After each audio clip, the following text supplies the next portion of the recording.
Hello guys, welcome back to Immerse classes. I hope you all are good and fine. अगर किसी ने अभी तक चैनल को सब्सक्राइब नहीं किया है, अभी चैनल को सब्सक्राइब कीजिए।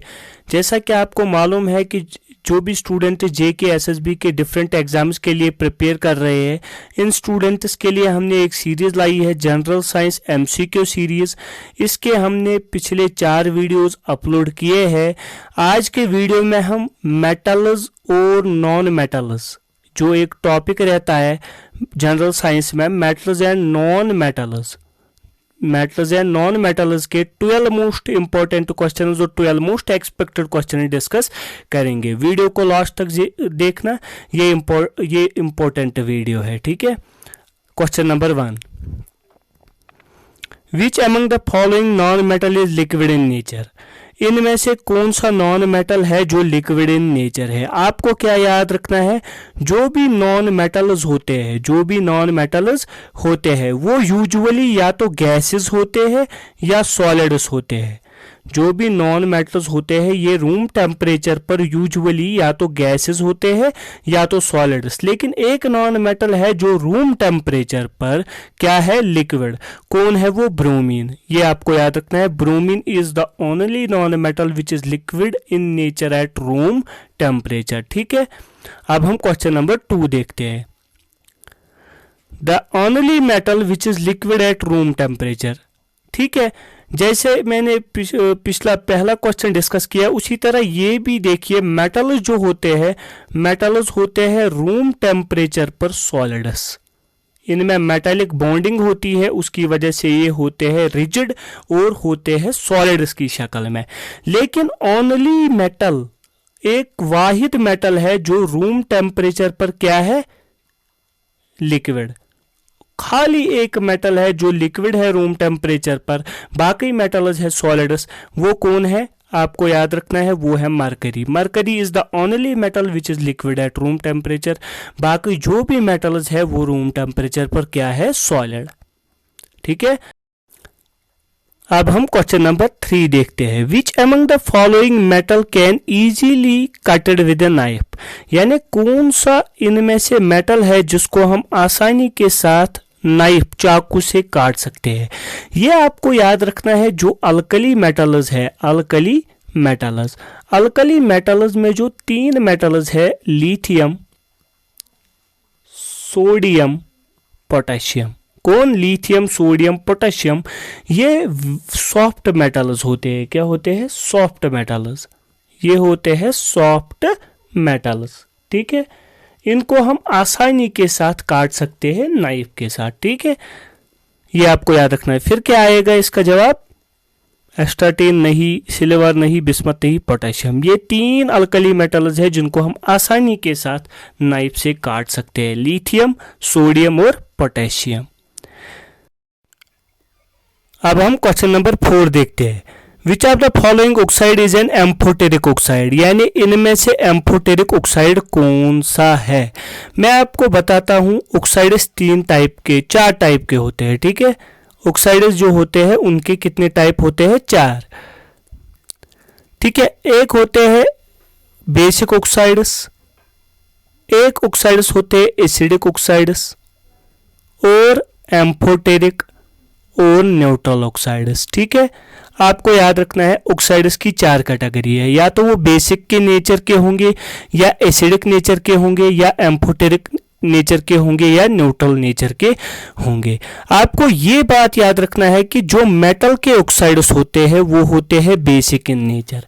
For example FeO, iron oxide. Iron क्या है? मेटल। इसका ऑक्साइड क्या होगा? बेसिक। कभी पूछा जाता है कि इनमें से बेसिक ऑक्साइड कौन है, तो आप देख लेना इनमें से मेटल का ऑक्साइड कौन सा है। मेटल के ऑक्साइड्स क्या होते हैं?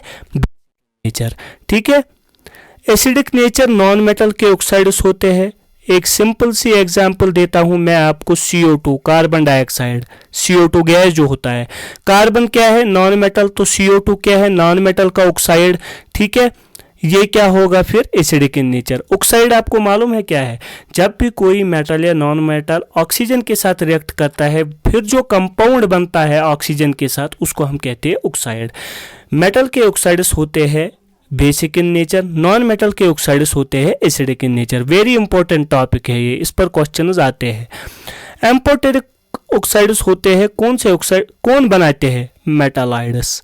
जो भी मेटालॉइड्स है लाइक गैलियम, जर्मेनियम, ठीक है, एल्युमिनियम, ये क्या काम करते हैं? ये बनाते हैं ऑक्साइड्स जो होते हैं एम्फोटेरिक। एम्फोटेरिक ऑक्साइड्स कौन से होते हैं? जैसे कि एसिडिक ऑक्साइड्स होते हैं जिनका नेचर एसिडिक होता है, बेसिक ऑक्साइड्स होते हैं जिनका नेचर बेसिक होता है।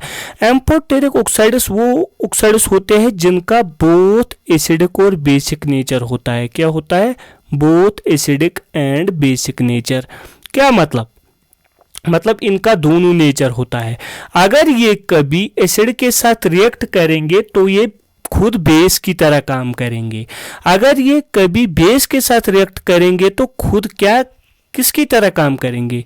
यानी एसिड की तरह काम करेंगे अगर बेस के साथ रिएक्ट करेंगे। अगर एसिड के साथ रिएक्ट करेंगे तो खुद क्या रिएक्ट करेंगे? बेस। ठीक है, आई होप आपको ये समझ आया होगा। Example gallium oxide, germanium oxide, aluminium oxide, Al2O3, ठीक है, एल्युमिनियम के ऑक्साइड्स वो क्या है? ये न्यूट्रल ऑक्साइड्स वो होते हैं जो ना तो एसिडिक होते हैं और ना ही बेसिक होते हैं। वो ऑक्साइड ना तो एसिडिक होते हैं ना तो बेसिक होते हैं। इनके एग्जाम्पल आपको दो रखने हैं याद, CO और NO, कार्बन मोनोऑक्साइड और नाइट्रिक ऑक्साइड। ये दो एग्जाम्पल्स इंपॉर्टेंट एग्जाम्पल्स है एम्फोटेरिक ऑक्साइड्स के। कार्बन का ऑक्साइड CO कार्बन मोनोऑक्साइड जिसको हम कहते हैं, नाइट्रिक ऑक्साइड NO जो नाइट्रोजन का ऑक्साइड है। ये दो बेस्ट एग्जाम्पल्स है न्यूट्रल ऑक्साइड्स के। आई होप आपको ये पूरी तरह ये समझ आया होगा। तो इधर क्या जवाब आएगा? आयरन ऑक्साइड नहीं आएगा, ये मेटल का ऑक्साइड है तो क्या होगा? बेसिक। इस पर क्वेश्चन आता है बेसिक एसिडिक ऑक्साइड का। आपको याद रखना है ये मेटल ने बनाया या नॉन मेटल ने। अगर मेटल ने ऑक्साइड बनाया तो बेसिक होगा, अगर नॉन मेटल ने बनाया तो एसिडिक होगा। MgO ये तो मेटल है, ये भी बेसिक होगा। Al2O3 वेरी इंपॉर्टेंट, एल्युमिनियम का ऑक्साइड क्या होता है? यही आएगा answer, amphoteric. NaOH sodium hydroxide जो होता है, ठीक है, ये आंसर नहीं आएगा। ये सोडियम तो मेटल है, ठीक है, ये आंसर नहीं आएगा। इसका आंसर क्या आएगा? Al2O3। अब हम देखते हैं question number 5। The gas evolved when a metal reacts with N acid. यानी जब कोई मेटल किसके साथ रिएक्ट करता है? एसिड के साथ। याद रखना, तो कौन सा गैस रिलीज होता है? ठीक है, याद रखना अगर कोई मेटल, वेरी इंपॉर्टेंट टॉपिक ये है। ये जो मैं क्वेश्चंस दिखा रहा हूँ ये क्वेश्चंस नहीं है, ये कॉन्सेप्ट्स है। यानी हर किसी क्वेश्चन के इर्द गिर्द बहुत सारे क्वेश्चंस घूम रहे हैं, एक कॉन्सेप्ट इन्वॉल्व है इसमें। ठीक है, मैं अब आपको इस पर कॉन्सेप्ट समझाता हूँ।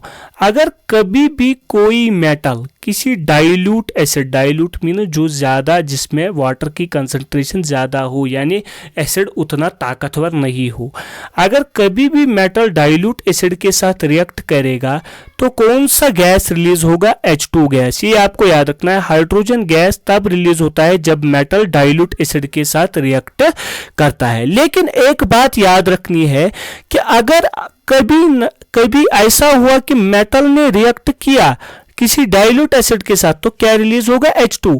लेकिन याद रखना है डाइल्यूट HNO3 नाइट्रिक एसिड, अगर कभी मेटल किसके साथ रिएक्ट करेगा? डाइल्यूट नाइट्रिक एसिड के साथ, तो क्या होगा? H2 रिलीज नहीं होगा। तो उस केस में क्या होगा?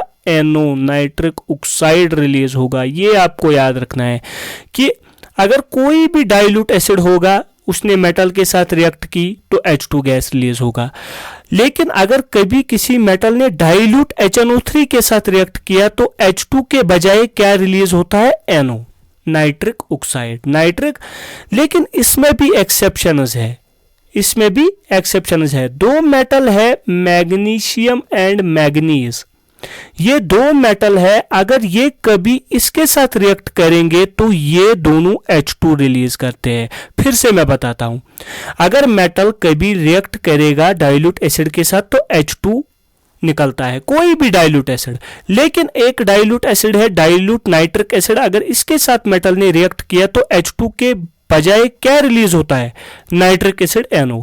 लेकिन इसमें भी एक्सेप्शन है कि मैग्नीशियम और मैग्नीज ये दो मेटल है जो नाइट्रिक एसिड के साथ रिएक्ट करते हैं लेकिन फिर भी क्या रिलीज करते हैं, हाइड्रोजन गैस।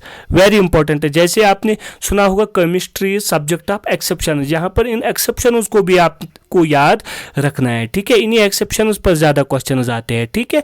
ये आपको समझ आया होगा, ठीक है। लेकिन अगर आपके जहन में ये घूमा होगा कि अगर कभी कंसंट्रेटेड एसिड आया तो फिर याद रखना, कंसंट्रेटेड एसिड्स में आपको दो एसिड याद रखने हैं। एक रखना है याद कंसंट्रेटेड H2SO4 सल्फ्यूरिक एसिड और कंसंट्रेटेड HNO3 यानी नाइट्रिक एसिड। यानी अगर कंसंट्रेटेड H2SO4 के साथ रिएक्ट करेगा मेटल तो क्या होगा, अगर कंसंट्रेटेड नाइट्रिक एसिड के साथ रिएक्ट करेगा तो क्या होगा। देखिए मैं इधर बताता हूं आपको। अगर कभी मेटल ने रिएक्ट किया कंसंट्रेटेड H2SO4 यानी सल्फ्यूरिक एसिड के साथ, ठीक है, तो क्या रिलीज होगा ये आपको याद रखना है, SO2 sulphur dioxide gas release होगा। कौन सा गैस रिलीज होगा, सल्फर डाइऑक्साइड। लेकिन इसमें आपको एक्सेप्शन याद रखनी है कि अगर इनमें से कोई मेटल आया, जिंक, आयरन, मैग्नीशियम और टिन, ये चार कंसंट्रेटेड सल्फ्यूरिक एसिड से रिएक्ट करने के बाद SO2 रिलीज नहीं करते हैं, ये H2 गैस रिलीज करते हैं। Very important. यानी अगर कोई भी मेटल कंसंट्रेटेड सल्फ्यूरिक एसिड के साथ रिएक्ट करेगा तो SO2 गैस रिलीज करेगा, लेकिन एक्सेप्ट 4 मेटल्स। कौन कौन है, जिंक, आयरन, मैग्नीशियम, टिन, ये चार मेटल है। जब भी ये कंसंट्रेटेड H2SO4 के साथ रिएक्ट करते हैं तो ये चार कौन सा गैस रिलीज करते हैं, H2 गैस, ठीक है। ये आपको याद रखना है। अब मैं बताता हूं अगर कभी क्या हुआ, मेटल ने रिएक्ट किया कंसंट्रेटेड नाइट्रिक एसिड के साथ, किसके साथ, HNO3 कंसंट्रेटेड नाइट्रिक एसिड के साथ, तो कौन सा गैस रिलीज होगा ये आपको याद रखना है, NO2 ठीक, नाइट्रिक डाइऑक्साइड, ठीक है, NO2। यानी अगर कभी मेटल ने रिएक्ट किया कंसंट्रेटेड नाइट्रिक एसिड के साथ तो NO2 गैस रिलीज होगा, ठीक है, NO2 गैस रिलीज होगा। इसमें भी आपको याद रखना है दो मेटल ऐसे हैं जो कंसंट्रेटेड नाइट्रिक एसिड के साथ रिएक्ट ही नहीं करते। वो कौन सा है, क्रोमियम और एल्युमिनियम। क्रोमियम और एल्युमिनियम दो मेटल्स है जो कंसंट्रेटेड नाइट्रिक के साथ डू नॉट रिएक्ट, यानी उसके साथ रिएक्ट नहीं करते हैं, क्योंकि इनके सरफेस पर एक पैसिव फिल्म इनके ऑक्साइड की बनती है, उसकी वजह से ये इस एसिड के साथ रिएक्ट नहीं करते हैं। आई होप आपको ये पूरा कंसेप्ट समझ आया होगा। यानी अगर जनरल डाइल्यूट एसिड, कोई भी डाइल्यूट एसिड होगा, मेटल रिएक्ट करेगा तो H2 गैस निकलेगा, लेकिन एक डाइल्यूट एसिड है डाइल्यूट नाइट्रिक एसिड, अगर उसके साथ मेटल रिएक्ट करेगा तो H2 नहीं NO रिलीज होगा। लेकिन उसमें भी एक्सेप्शन है, दो मेटल है जो H2 रिलीज करते हैं, वो है मैग्नीशियम और मैग्नीज, ठीक है। और कंसंट्रेटेड एसिड की क्या कहानी है, अगर कभी मेटल कंसंट्रेटेड सल्फ्यूरिक एसिड के साथ रिएक्ट करेगा तो SO2 गैस निकलेगा, लेकिन उसमें एक्सेप्शन है, जिंक, आयरन, मैग्नीशियम और टिन वो क्या रिलीज करते हैं, H2 गैस, ठीक है। अगर कभी मेटल रिएक्ट करेगा कंसंट्रेटेड नाइट्रिक एसिड के साथ तो NO2 गैस रिलीज होगा, लेकिन दो मेटल ऐसे हैं जो इसके साथ रिएक्ट ही नहीं करते, वो कौन सा है, क्रोमियम और एल्युमिनियम, क्योंकि उनके सरफेस पर क्रोमियम ऑक्साइड और एल्युमिनियम ऑक्साइड रेस्पेक्टिवली उनकी ऑक्साइड लेयर बनती है, इसलिए ये रिएक्ट नहीं करते हैं। आई होप आपको ये पूरी तरह ये कंसेप्ट समझ आया होगा। तो इसका जवाब क्या आएगा, क्या जब गैस, कौन सा गैस इवॉल्व होता है जब मेटल रिएक्ट करता है एक एसिड के साथ, ये इनकम्प्लीट आंसर है। यहाँ नहीं लिखा है डाइल्यूट एसिड है, कंसंट्रेटेड एसिड है, डाइल्यूट में कौन सा है, HNO3 है या और कोई है, तो ये इनकम्प्लीट सवाल है, इसको हम नहीं करेंगे, ठीक है। लेकिन आई होप आपको ये कंसेप्ट समझ आया होगा, ठीक है। मैं पहले इसको इधर से इरेज करता हूं, ठीक है, इसको मैं इरेज करता हूं, क्योंकि अब हम इसका कंसेप्ट इधर डिस्कस करेंगे, इस क्वेश्चन का जो और एक क्वेश्चन है, ठीक है, इसका कंसेप्ट हम इधर डिस्कस करेंगे। Question number 6, aqua regia royal water is a mixture of hydrochloric acid and nitric acid. ये क्या होता है एक्वा रीजिया? देखिए मैं आपको बताता हूं कि कुछ मेटल्स होते हैं जो नोबल होते हैं, नोबल मेटल्स जिनको हम कहते हैं। नोबल मेटल्स वो किसी के साथ रिएक्ट नहीं करते हैं, ठीक है, किसी एसिड के साथ नहीं, किसी बेस के साथ नहीं, वो तनहा रहते हैं, किसी के साथ रिएक्ट नहीं करते हैं, उनको हम कहते हैं नॉन रिएक्टिव। ये होते हैं नोबल मेटल्स, क्या होते हैं, नॉन रिएक्टिव। नॉन रिएक्टिव मतलब ये किसी के साथ रिएक्ट नहीं करते हैं। एग्जाम्पल क्या है, गोल्ड, प्लैटिनम, ये आपको याद रखने हैं। ये होते हैं नोबल मेटल्स जो किसी के साथ रिएक्ट नहीं करते हैं, यानी नॉन रिएक्टिव, ठीक है। ये अगर कभी लाएंगे ना हम कंसंट्रेटेड H2SO4 तो ये भी कुछ नहीं बिगाड़ पाएगा इनका, ठीक है, यानी इसके साथ भी ये रिएक्ट नहीं करते हैं। कंसंट्रेटेड HNO3 के साथ भी ये रिएक्ट नहीं करते हैं। अगर कंसंट्रेटेड HNO3 के साथ रिएक्ट करेंगे, नहीं करते हैं, इसके साथ भी नहीं। लेकिन अगर इन दोनों का मिक्सचर हम लाएंगे, इन दोनों का mixture in the ratio of 3:1, 3:1, यानी अगर हम कंसंट्रेटेड सल्फ्यूरिक एसिड के 3 पार्ट्स लाएंगे और nitric acid, concentrated nitric acid का 1 पार्ट, इसका मिक्सचर बनाएंगे, तो उसी को हम कहते हैं रॉयल वाटर या एक्वा रिजिया। रॉयल वाटर या एक्वा रिजिया। एक्वा रिजिया एक मिक्सचर है किस किस का, कंसंट्रेटेड H2SO4 का और कंसंट्रेटेड नाइट्रिक एसिड का, इन द रेशो ऑफ 3:1, यानी 3 पार्ट कंसंट्रेटेड सल्फ्यूरिक एसिड के और 3 पार्ट कंसंट्रेटेड नाइट्रिक एसिड के, उसको हम कहते हैं रॉयल वाटर। तो इस रॉयल वाटर के साथ ये रिएक्ट करते हैं, यानी इसमें ये डिजॉल्व होते हैं। अगर हम, जो सुनार होता है वो गोल्ड को कैसे पिघलाता है, फिर शेप देता है, इसी रॉयल वाटर में या इसी एक्वा रिजिया में पिघलाता है। बाकी वो किसी से रिएक्ट नहीं होते हैं, इसलिए इसी से रिएक्ट होते हैं, रॉयल वाटर से, ठीक है। तो यहाँ क्या लिखा है, एक्वा रिजिया या रॉयल वाटर जो है होते हैं, ये मिक्सचर होते हैं हाइड्रोक्लोरिक एसिड, सिंपल नहीं, कंसंट्रेटेड हाइड्रोक्लोरिक एसिड और concentrated nitric acid in the ratio of, जो मैंने अभी बताया, 3:1। इसका आंसर क्या आएगा, बी, ठीक है। आई होप आपको क्वेश्चन नंबर 6 का आंसर भी समझ आया होगा। अब हम क्वेश्चन नंबर 7 देखते हैं। Which among the following metal is most reactive metal according to reactivity series? Chemistry में एक रिएक्टिविटी सीरीज है, क्या है, रिएक्टिविटी सीरीज। जो भी रिएक्शंस केमिस्ट्री में होते हैं उनके लिए ये रिएक्टिविटी सीरीज वेरी इंपॉर्टेंट है। इससे डिसाइड करते हैं हम कौन किसको ऑक्साइड करेगा, ऑक्सीडाइज करेगा, कौन किसको रिड्यूस करेगा, कौन रिड्यूस नहीं होगा, कौन ऑक्सीडाइज नहीं होगा, कौन सी रिएक्शन नहीं होगी, कौन सी रिएक्शन होगी। ये सब हम इस सीरीज पर, मतलब इस सीरीज पर डिपेंड करती है। मैं आपको ये सीरीज बताता हूँ, आपको जिस तरीके से लगे इसको याद रखना। मैं बताता हूँ रिएक्टिविटी सीरीज क्या है। Potassium, sodium, calcium, magnesium, aluminium, zinc, iron, lead, hydrogen, copper, mercury, silver, gold, ठीक है। ये आपको याद रखना है। मैं बताता हूं, जो हाइड्रोजन के बाद आते हैं ये होते हैं सारे least reactive metals, least reactive metals, ठीक है। जो हाइड्रोजन के बाद होते हैं ये होते हैं most reactive metals, most reactive metals. ये आपको याद रखने हैं। इनका सीक्वेंस किस तरह आप याद रखोगे, क्या रखोगे, अगर कभी पूछा गया मोस्ट रिएक्टिव मेटल कौन सा है, पोटेशियम, लीस्ट रिएक्टिव मेटल कौन सा है, गोल्ड, ठीक है, यहाँ है ना AU गोल्ड। इस सीरीज को आपको याद रखना है। जिस तरीके से रखोगे आपकी मर्जी है।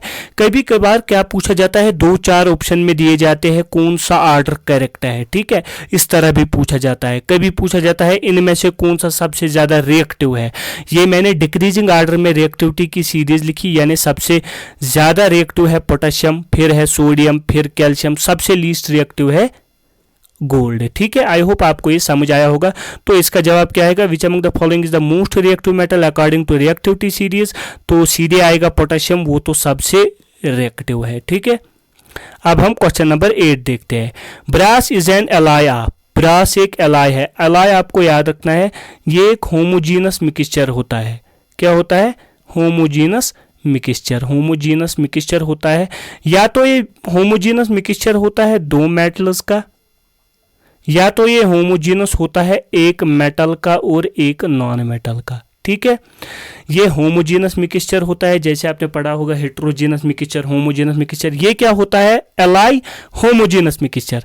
या तो दो मेटल्स का मिक्सचर होता है या एक मेटल और एक नॉन मेटल का मिक्सचर होता है। यहाँ पर क्या बोला गया? ब्रास किसका एलाई है, यानी ये किसका होमोजेनस मिक्सचर है।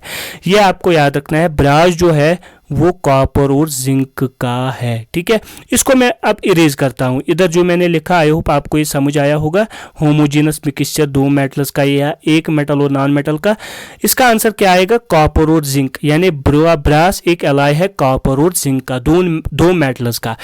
याद रखना है आपको, जो कॉपर और टिन है, जो कॉपर और टिन है, आपको क्या याद रखना है? जो कॉपर और टिन है इसका भी एलाई कहलाता है ब्रोंज, यानी द एलाई ब्रोंज। ब्रोंज एक एलाई है, किसका एलाई है? कॉपर और टिन का, ठीक है। ये मैंने एग्जाम्पल्स इसलिए डाले, ये मैंने ऑप्शंस इसलिए डाले हैं क्योंकि ये एग्जाम्पल्स है एलाइज के। मैंने इसीलिए जानबूझकर डाले थे ये ऑप्शंस ताकि मैं आपको दूसरे एलाइज भी डिस्कस कर सकूं। जो ये है लेड और टिन, ये किसके एलाई है? उसको हम कहते हैं सोल्डर। कभी पूछा गया solder is an alloy of lead and tin, bronze is an alloy of copper and tin, ठीक है। AlNiC aluminium plus nickel plus cobalt, इसको हम कहते हैं आलनिको। ये आपने करंट इलेक्ट्रिसिटी में पढ़ा होगा आलनिको। मैग्नेटिक्स कंसेप्ट में पढ़ा होगा, परमानेंट मैग्नेटिक्स उस रिलेटेड है। आपको याद रखना है, कभी पूछा गया आलनिको इज एन एलॉय ऑफ, ये इसी में दिया गया है आलनिको एल्यूमिनियम निकल कोबाल्ट, ठीक है। ये आपको याद रखना है। एक और इंपॉर्टेंट एक्स्ट्रा बात मैं आपको बताता हूं। कभी पूछा जाता है कि एक एलॉय है जिसका नाम है जर्मन सिल्वर। क्या नाम है? German silver. कभी पूछा जाता है जर्मन सिल्वर एक एलॉय है, इसमें कितने परसेंट सिल्वर है? आपको याद रखना है इसमें 0% सिल्वर है, क्योंकि जो जर्मन सिल्वर है वो किसका एलॉय है? Nickel plus copper plus zinc. इन तीन मेटल्स का एलॉय है German silver, nickel copper zinc. तो लगता क्या है नाम से, इसमें सिल्वर होगा, लेकिन इसमें 0% सिल्वर, कुछ सिल्वर नहीं होता है। कभी कभार ये क्वेश्चन भी पूछा जाता है, ठीक है। अब हम क्वेश्चन नंबर 9 देखते हैं। ये तो हमने किया an alloy is a homogeneous mixture, ठीक है। अब question number 10, which of the following element is stored in kerosene to protect it and to prevent accidental fires, यानी कौन सा एलिमेंट है इनमें से जिसको हम केरोसिन ऑयल में स्टोर करते हैं, क्योंकि अगर हम उसको हवा में छोड़ेंगे तो वो फायर कैच करता है। आपको याद रखना है कि जो मेटल्स है कुछ लाइक सोडियम और पोटेशियम और सोडियम, ये दो मेटल्स है। अगर इनको खुले ओपन एयर में छोड़ा जाता है तो ये एयर के साथ रिएक्ट करके फायर कैच करते हैं, यानी इनको आग लगती है। ये दो मेटल्स है, कौन सा? पोटेशियम और सोडियम। अगर इनको खुले हवा में छोड़ते हैं तो ये हवा के साथ रिएक्ट करके आग पकड़ते हैं। तो इसीलिए इनके बचाव के लिए इनको केरोसिन ऑयल में स्टोर किया जाता है, ठीक है। और उस केरोसिन ऑयल को फिर रूम टेम्परेचर पर रखा जाता है, ठीक है। वो कौन है फिर? सोडियम भी आएगा, पोटेशियम भी, यानी इसका आएगा सी, बोथ ए एंड बी। ये दो मेटल्स है, कौन? सोडियम और पोटेशियम, जो अगर ओपन एयर में रहेंगे तो ये कैच फायर करते हैं, इसलिए इनको केरोसिन ऑयल में स्टोर करते हैं, ठीक है। अब हम क्वेश्चन नंबर 11 देखते हैं। Name a metal which can melt even when kept in A palm, वो कौन सा मेटल है जिसको अगर हम हाथ में रखेंगे तो वो मेल्ट होता है। ये बात आपको याद रखनी है कि जो मेटल्स होते हैं ये वेरी हार्ड होते हैं, वेरी हार्ड, इनका मेल्टिंग पॉइंट बहुत ही ज़्यादा होता है, ठीक है। लेकिन ये गैलियम जो मेटल है इसका मेल्टिंग पॉइंट क्या है? ये है गैलियम। आपको याद रखना है ये मेटल कौन सा है जिसको अगर हम हाथ में रखेंगे तो मेल्ट होगा, वो है गैलियम। क्योंकि इसका जो मेल्टिंग पॉइंट है ना वो है 29.78 डिग्री सेल्सियस, यानी approximately near to room temperature. जब इसका melting point approximately equal to room temperature है, तो जब हम इसको हाथ में रखेंगे हमारा हाथ कितने डिग्री पर होता है। अगर हम बायोलॉजी का कंसेप्ट देखेंगे तो 37 डिग्री सेल्सियस हमारा टेम्परेचर है, तो रूम टेम्परेचर भी लगभग यही 27-28 डिग्री सेल्सियस के आसपास है। तो ये क्या होता है, ये हमारे हाथ में पिघल जाता है, ठीक है, क्योंकि इसका मेल्टिंग पॉइंट बहुत कम होता है। इसका आंसर आएगा गैलियम, ठीक है। Question number 12, which among the following method is suitable for preventing an iron frying pan from rusting, यानी रस्टिंग से बचने के लिए कौन सा मेथड हम इस्तेमाल करते हैं। अगर हमारे पास एक आयरन फ्राइंग पैन है, आयरन की बनी हुई एक पैन है, उसको हम रस्टिंग से बचाने के लिए क्या क्या करते हैं। अप्लाइंग पेंट, यस, उसको हम पेंट लगाते हैं तो उससे भी रस्टिंग से बचा जा सकता है। अप्लाइंग ग्रीज, यानी हाँ ग्रीज लगाने से भी रस्टिंग से बचा जा सकता है। Applying A coating of zinc, जिसको हम कहते हैं, इस प्रोसेस को हम कहते हैं गैल्वेनाइजेशन। गैल्वेनाइजेशन वो प्रोसेस है जिसमें हम एक आयरन को कोटिंग करती है जिंक की, उसको हम कहते हैं गैल्वेनाइजेशन। इससे भी बचा जा सकता है रस्टिंग से। तो इसका आंसर क्या आएगा, ऑल ऑफ दीज, ठीक है। आई होप आपको ये सारे 12 क्वेश्चन समझ आए होंगे और अच्छी तरह इनके कंसेप्ट भी समझ आए होंगे। अगर ये वीडियो पसंद आया है तो चैनल को सब्सक्राइब कीजिए, इस वीडियो को लाइक कीजिए और चैनल को शेयर कीजिए। मिलते हैं नेक्स्ट और वीडियो के साथ, तब तक के लिए अल्लाह हाफिज़।